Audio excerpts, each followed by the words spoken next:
নমস্কার সবাইকে, কেমন আছো তোমরা সবাই? আশা করছি ভালো আছো।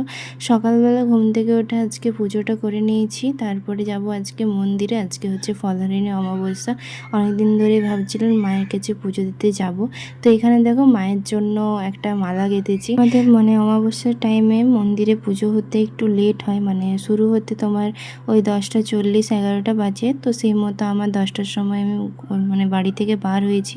তারপরে বাড়ির পাশেই মন্দিরের পাশে আর কি দোকান ছিল, সেখানে ফলগুলো নিয়ে নিয়েছি আর বাড়ি থেকে ধূপ ওগুলো নিয়েছি। তো তারপরে সব ফলগুলো ওখানে কলে ভালো করে ধুয়ে নিলাম আর প্যাকেটগুলো সব খুলে খুলে দিচ্ছিলাম, কারণ ঠাকুরমশাই বলে প্যাকেটগুলো খুলে দেওয়ার জন্য।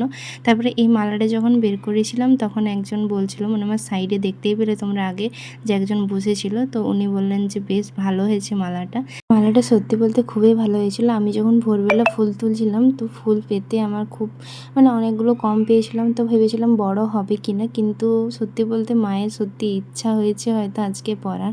আমি তো আগে যতবার মালা দিয়েছি ততবার মায়ের আর কি যে ঘরটা হয় সেখানে আমার মালাটা পরিয়ে দেওয়া হতো। আর যাই হোক, একই ব্যাপার হচ্ছে, কিন্তু আজকে জানেন তো মাকে পরিয়ে দেওয়া হয়েছে, তো আমার মনটা এতটাই ভালো লাগছিল। আর সত্যি বলতে মায়ের আজকে হয়তো পরার ইচ্ছা হয়েছে, সেই জন্য পরানো হয়েছে। ওই দেখো এত সুন্দর লাগছিল, আমি এসে এখানে এত শান্তি পাই বিশ্বাস করবে না। তারপরে আজকে তো মন্দিরে প্রচুর ভিড় হয়েছে, প্রচুর অনেক ভিড়। তো তার মতো পুজো হতেও লেট হয়েছে। তারপরে আমি গিয়ে সব মন্দিরে ধূপ ধূপ দেখিয়ে দিলাম, তোমরা তো দেখলেই।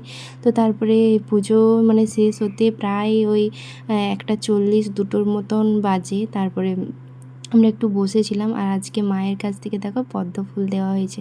তো তারপরে পুজো হওয়ার পরে আমি আজকে একাই গেছিলাম সাইকেলে করে, তো পুজো হওয়ার পরে বাড়ি চলে এলাম। তো আজকের মতো টাটা।